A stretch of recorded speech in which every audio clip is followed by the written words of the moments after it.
Hello dear friend, hello dear student. तो welcome back अपना YouTube channel SN classes. तो इस चैनल पर आज आपको ये वीडियो 2025 बोर्ड एग्ज़ाम हिंदी के लिए मिल रही है, जो कि आपके लिए बहुत ही इम्पोर्टेंट होगी। ठीक है, हिंदी का पेपर 2025 का है और सेट हमारा रहेगा ये। ठीक है, ये पेपर हमने अपने द्वारा टाइप किया वो पेपर है। ठीक, तो हम इसका पूरा आपको एक सॉल्यूशन बेस में आपको हम समझाते चलेंगे। ठीक है बच्चों, तो आपसे निवेदन है कि आप वीडियो को स्किप ना करें, वीडियो को लास्ट तक देखें, जिससे कि आपको ये वीडियो जल्द अच्छे से अच्छे समझ में आए। ठीक है, तो हम चलते हैं पहले क्वेश्चन की तरफ। क्वेश्चन हमारा फर्स्ट नंबर क्वेश्चन आता है क्या बच्चों? क्वेश्चन नंबर 1 हमसे पूछा है, हिंदी का प्रथम उपन्यास कौन सा है भाई? गोदाम है, निर्मला है, अलग अलग वैवरणी है। तो क्या है हमारा परीक्षा गुरु जो है हमारा क्या है? हिंदी का प्रथम उपन्यास बच्चों क्या है? परीक्षा गुरु हिंदी का प्रथम उपन्यास। ठीक है बच्चों, उसके बाद क्वेश्चन नंबर चलते हैं 2 की तरफ। ठीक है बच्चों, क्वेश्चन नंबर 2 की तरफ। क्वेश्चन नंबर 2, प्रश्न संख्या 2, एकांकी सम्राट कहा जाता है किसे? हरिकृष्ण प्रेमी को, राम कुमार वर्मा को, या फिर सेठ गोविंद दास को? तो कैसे कहा जाता है बच्चों हमारा? एकांकी का सम्राट कहा जाता है बच्चों। एकांकी का सम्राट किसे कहता है? मोहर राकेश को। ठीक है, क्वेश्चन नंबर इसके बाद नेक्स्ट आता है हमारा क्वेश्चन नंबर 3, प्रश्न संख्या 3 क्या है बच्चों? किशोरी लाल गोस्वामी कहानी है, मतलब किशोरी लाल गोस्वामी कौन सी कहानी है इनमें से पूछ रहा है क्वेश्चन। ममता है, कफन है, या फिर इंदुमती है? तो बच्चों इंदुमती हमारी किशोरी लाल गोस्वामी कहानी है बच्चों। क्या है? इंदुमती किसकी? किशोरी लाल गोस्वामी कहानी है। ममता जयशंकर प्रसाद की है, जयशंकर प्रसाद। और जो हमारा कफन है वो प्रेमचंद की है बच्चों। किसकी कफन? किसकी बच्चों? प्रेमचंद की, प्रेमचंद। ठीक है बच्चों, समझ लीजिएगा। ऐसा ही आपको 24वें पेपर मिलेगा, बहुत ही बेहतरीन पेपर। प्रश्न संख्या 4 है हमारा, एक अंक के नाटक को क्या कहते हैं? नाटक, पत्रिका, कहानी, या फिर एकांकी? तो किसे कहते हैं? एक अंक को हम क्या कहते हैं? जो एकांकी। ठीक है, क्वेश्चन नंबर इसका चलते 5 की तरफ। प्रश्न 5, हंस के संपादक कौन है? जयशंकर प्रसाद, हृदय प्रसाद, या फिर दिनकर जी, या फिर राम प्रेमचंद? तो हमारे प्रेमचंद, हंस के संपादक जो है बच्चों प्रेमचंद है। ठीक है, इसके अलावा नेक्स्ट क्वेश्चन आया, रीतिकाल के किस कवि ने वीर रस की रचना की है? तो रीतिकाल के भूषण जी ने वीर रस की रचना की है। ठीक है बच्चों, क्वेश्चन नंबर इसके अलावा नेक्स्ट आता है 7, प्रश्न संख्या 7, जयश्री का पद्मावत किस भाषा में है? तो जयश्री का पद्मावत हमारा अवधी भाषा में। किस बच्चों? अवधी में। ठीक है, क्वेश्चन नंबर इसका 8, प्रश्न संख्या 8 आती है, साकेत के रचनाकार कौन है? साकेत हमारा मैथिलीशरण गुप्त जी का लिखा हुआ है। ठीक है, उसका क्वेश्चन प्रश्न संख्या 9 आती है। 9 क्या कहता है हमसे? खड़ी बोली हिंदी का प्रथम महाकाव्य माना जाता है। क्या माना जाता है हमारा? प्रयास किसका? हरिऔध का, हरिऔध का। ठीक है, क्वेश्चन नंबर क्या चलते 10 की तरफ। तौलिए के लेखक कौन है? तो उपेंद्र नाथ आस्के जो हमारे तौलिए जी, तौलिए के लेखक हैं। ठीक है बच्चों, क्वेश्चन इसका चलते हैं हम नेक्स्ट की तरफ। क्वेश्चन प्रश्न संख्या 11, हास रस का स्थायी हास होता है बच्चों, आपको पता ही होगा बहुत ही। इसका हमारा नेक्स्ट पूछा हमसे, छंद के प्रकार होते हैं। छंद हमारा कितने? उपरोक्त सभी होते हैं। ठीक है, उसमें इसका चलते हैं हम नेक्स्ट की तरफ। किस छंद, मतलब कि छंद में प्रति चरण में 24 मात्रा होती है? तो कितनी किस्म होती है हमारी? रोला में। ठीक है बच्चों, किसी रोला में कितनी 24 मात्रा होती हैं। ठीक है बच्चों, उसमें इसका हम चलते हैं नेक्स्ट की तरफ। 14, प्रश्न संख्या 14, उपमा के कितने अंग होते हैं? उपमा के 4 अंग होते हैं, उपमेय, उपमान, और सरल वचन और वो संबोधन। ठीक है, क्या होता है नेक्स्ट क्वेश्चन हमारा? त्रिफला का समास विग्रह होगा, 3 फलों का समूह। ठीक है बच्चों, कपड़ा का तत्सम शब्द है वस्त्र। वस्त्र option number A right answer. ठीक है, चलते हैं इसके बाद हम नेक्स्ट नंबर क्वेश्चन पर। क्वेश्चन नंबर हमारा नेक्स्ट है 17, वृक्ष का पर्यायवाची शब्द नहीं है। तो क्या नहीं है हमारा? विपिन। ठीक है, विपिन वृक्ष का पर्यायवाची शब्द नहीं है। क्वेश्चन नंबर प्रश्न संख्या 18, श्याम गीत गाता है रचना की दृष्टि से किस प्रकार का वाक्य? तो ये हमारा सरल वाक्य। ठीक है, क्वेश्चन नंबर इसके बाद हमारा प्रश्न संख्या 19, रीता द्वारा गाया जाता है किस प्रकार का वाक्य? तो कर्म वाच्य, कर्ता वाच्य, भाव वाच्य, उपरोक्त सभी। तो क्या हो जाएगा हमारा? कर्म वाच्य। ठीक है बच्चों,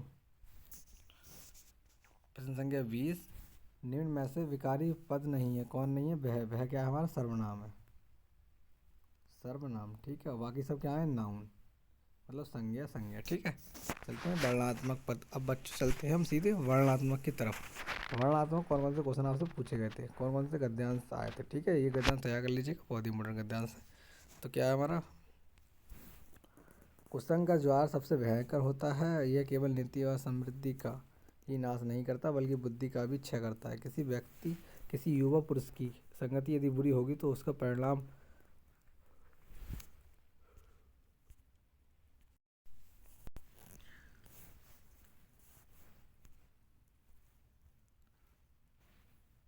युवा पुरुष की संगति बुरी होगी तो उसके पैरों में बंधी चक्की के समान होगी, जो उसे दिन दिन अवनति के गड्ढे में गिराती जाएगी। यदि अच्छी होगी तो सहारा देने वाली बहू के समान होगी, जो निरंतर उन्नति की ओर उठाती जाएगी। ठीक है, तो हमसे पूछ रहा है प्रस्तुत गद्यांश का संदर्भ लिखने के लिए बोल रहा है। तो क्या होगा, संदर्भ का लिख देंगे हम। प्रस्तुत गद्यांश हमारे किससे लिया गया है, मित्रता नामक पाठ से हमारा ये अवतारित है। ठीक है बच्चों, मित्रता नामक पाठ से अवतारित है। इसके लेखक कौन है, हमारे लेखक हैं रामचंद्र शुक्ल जी, रामचंद्र शुक्ल। ठीक है जो रामचंद्र शुक्ल। ठीक है, इसके हमसे नेक्स्ट पूछा देखा इसकी व्याख्या। तो कुसुम का सबसे बड़ा ज्वार, तो कुसुम का सबसे बड़ा कुसुम का ज्वार सबसे भयंकर होता है। तो कुसुम का ज्वार सबसे भयंकर होता है, यह केवल नीति और समृद्धि को ही नाश नहीं करता। तो ये जो बुरी संगत का ज्वार, बुरी संगत है वो सबसे बुरी संगत का सबसे ज़्यादा पड़ता है, और यह केवल नीति समृद्धि का नाश नहीं करती बल्कि पूरे बुद्धि का भी क्षय कर देती, बुद्धि को भी नष्ट कर देती है। ठीक है, और यदि कोई पुरुष क्वेश्चन नंबर 3, यदि किसी पुरुष की संगति युवा पुरुष की संगति यदि बुरी होगी तो उसका परिणाम क्या होगा, उसका परिणाम बुरा होगा। लेकिन हम क्या यहाँ पे लिख देंगे, यदि किसी युवा पुरुष की यदि संगति बुरी होगी तो उसके पैरों में बंधी चक्की के समान होगी, उसका परिणाम बुरा होगा, जैसे किसी पहाड़ों पत्थरों के बीच बांध डाल दें ऐसे। ठीक है, उसमें इसके बाद हमारा नेक्स्ट आता है अथवा वाला। क्या पूछा है, अथवा में ऐसे पूछा है इन्होंने, अथवा में हम तो पूछा है, मगर ऐसा ना आज तक हुआ और ना ही होगा, तो इससे तू ना गई मेरे मन से रामदास दिनकर जी का ये हमारा गद्यांश रखा। ठीक है, अब रेखांश की व्याख्या आप हमको बता देंगे। आप मनुष्य के पतन का कारण क्या है, तो मनुष्य पतन का हमारा कारण क्या है बच्चों, मनुष्य के पतन का कारण क्या है, तो इसमें हमारा क्या रखा है बच्चों, मनुष्य के पतन का कारण पूछा है हमसे। तो क्या है बच्चों,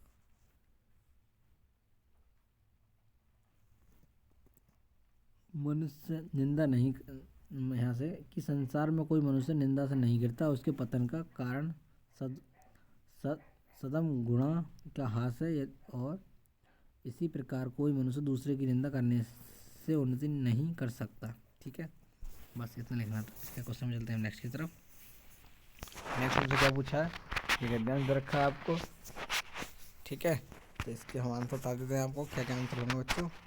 गद्यांश आप समझ लीजिएगा, पहचान लीजिएगा कौन सा गद्यांश कौन से चैप्टर से। ठीक है, इसका कमेंट आप इसका आंसर कमेंट बता दीजिएगा कौन सा, इसके पार्ट के लिए पार्ट का नाम क्या है, लेखक कौन है।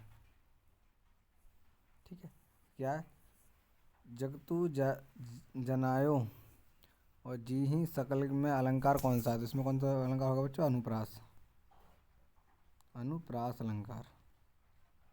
ठीक है, इसका क्वेश्चन इसकी भी आप इसे पहचान लीजिएगा, और आप हमें कमेंट में बता दीजिएगा कौन कौन चैप्टर से थे पद वाले। ठीक है, दोनों आप बता सकते हैं, इतना तो आप कर ही सकते हैं। ठीक है, हम संस्कृत में बताते हैं आपको, संस्कृत में अनुवाद बोल देते हैं बच्चों, बताते हैं। निम्नलिखित दिए गए संस्कृत गद्यांश में किसी एक संदर्भ सहित हिंदी अनुवाद करना था हमें। तो हम अनुवाद बता देते हैं बच्चों, आपको बता देते हैं कि माने यह है, यह है विशाल गंगा, यह विशाल गंगा किनारे स्थित है, और यहाँ पर अस्तमान इसके घट्टान वालकृष्ण पंक्ति और इसकी घट्टान जो चंद्रिका के समान है और अंगड़ित हैं। और क्या है बच्चों, किससे लिया गया, हमारा वाराणसी नामक पाठ से लिया गया, किससे, वाराणसी नामक पाठ से हमारा ये अवतार है। ठीक है बच्चों, इसका हम अनुवाद बता रहे हैं, आप समझ लीजिएगा। और यहाँ पर आघटत यहाँ पर अब आघटत वो हैं घट्टाने हैं, और ये सुंदर हैं, और यहाँ पर अन्यति च घट्टान शोभित, और ये इन घट्टानों को देखकर विदेश के लोग सुंदर वो हो जाते हैं, क्या सुशोभित हो जाते हैं। ठीक है, इसे पहचानिएगा और कमेंट बताइए कौन सी भाषा थी। हमारा भारत संस्कृत लिया गया है, ठीक है, ये भी ठीक है, तो इसका आप बताइएगा। इसका हमारा नेक्स्ट आता है हमसे कोकिल कोकिल यापाय दिवसान तवात बिरमान मतलब विरसान करिल विट पेशु या मिलिंद मिलाम को भी सारा सम्मिलिति। ठीक है, कहता है हे कोयल, जब तक यह अपना बसेरा कहीं नहीं ढूंढ लेता तब तक तुम अपना बसेरा अंत ढूंढ लो, जब तक इसे आम का पेड़ नहीं मिल जाता। ठीक है, ये इतना अनुवाद हमें लिखना था। इसे पहचानिए और बताइए कौन से चैप्टर से लिया गया है। ये तो हमारा किससे, ये बच्चों किससे, हमारे जीवन सूत्राणी से नहीं, ये किससे बच्चों, कोकिल वाला। तो ये हमारा किससे, अग्नियुक्ति विलासा। ठीक है, अग्नियुक्ति विलासा से हमारा लिया गया है। ठीक है, अब इसको पहचान लीजिएगा, बताइएगा कौन चैप्टर से और इसका अनुवाद क्या होगा। इसका हम नेक्स्ट चलते हैं। ये 25 नंबर क्वेश्चन है आपका, जो भी आपका खंड काव्य होता है आप इसे याद कर लीजिएगा। इसका हमारा आता है नेक्स्ट 26 नंबर क्वेश्चन, क्या है, जयशंकर प्रसाद मतलब भगवत शरण प्रत्यक्षा या पदना पुनला बख्शिका में जीवन परिचय देना है, और 2 और कृतियाँ लिखनी थी। ठीक है इसकी, तो इसको भी आप तैयार कर लीजिएगा, बहुत ही बड़े क्वेश्चन थे। इसका हमारा आता है सूरदास, बिहारी लाल और रामनेत्र पाटनार, 3 में से हमें एक करना था, इसके लिए 5 नंबर थे हमारे। ठीक है, अपनी पाठ्य पुस्तक में से कोई 2 लाइन का सुलेख लिखिए जो इस प्रश्न पत्र में ना आया, उसके लिए कितने 2 नंबर हमारे। ठीक है बच्चों, क्वेश्चन नंबर इसका 28 आता है हमारा, क्या, परिवार में आयोजित विवाहोत्सव के कारण विद्यालय में प्रधानाचार्य को अवकाश हेतु प्रार्थना पत्र देना है, इसके लिए हमें 4 नंबर मिलते हैं। ठीक है, या फिर जन्मदिन वाला हम लिख सकते थे। अब 2 नंबर इनके आप आंसर कमेंट में बताइएगा, संस्कृत वाले जो 4 ऑप्शन है, 4 में 2 आप बताइए कमेंट में। ठीक है, कमेंट में हमें आंसर दीजिएगा। ठीक है, हम देखते हैं कौन कौन बच्चा सही आंसर देता है। क्वेश्चन नंबर हमारा आता है 30 नंबर क्वेश्चन हमारा, क्या 7 नंबर का जो आता है वो निबंध आता है लिखने के लिए, किसी वजह पर नैतिक शिक्षा का महत्व, जल संरक्षण की आवश्यकता और उपयोग, किसी खेल का आंखों देखे वर्णन करना, मोबाइल फ़ोन के अति उपयोग और संभावित हानियाँ, यातायाती समस्याओं में समाधान। तो ये आपका 2025 बोर्ड एग्ज़ाम के लिए 24 फरवरी वाला पेपर रहेगा। पूरा का पूरा सेम ऐसा ही पेपर आना है जैसे हमने ये कराया आपको। ठीक है, तो आपसे बस एक छोटा सा निवेदन है कि आप इस चैनल को सब्सक्राइब कर लें और अपने दोस्तों को भी शेयर कर लें, जिससे कि आने वाली नेक्स्ट वीडियो आप जल्दी पहुंच जाए और आपका एग्ज़ाम में 90+ का स्कोर बना ही रहे। ठीक है, धन्यवाद वॉचिंग दिस वीडियो। मिलते हैं नेक्स्ट वीडियो में नेक्स्ट लेक्चर के साथ।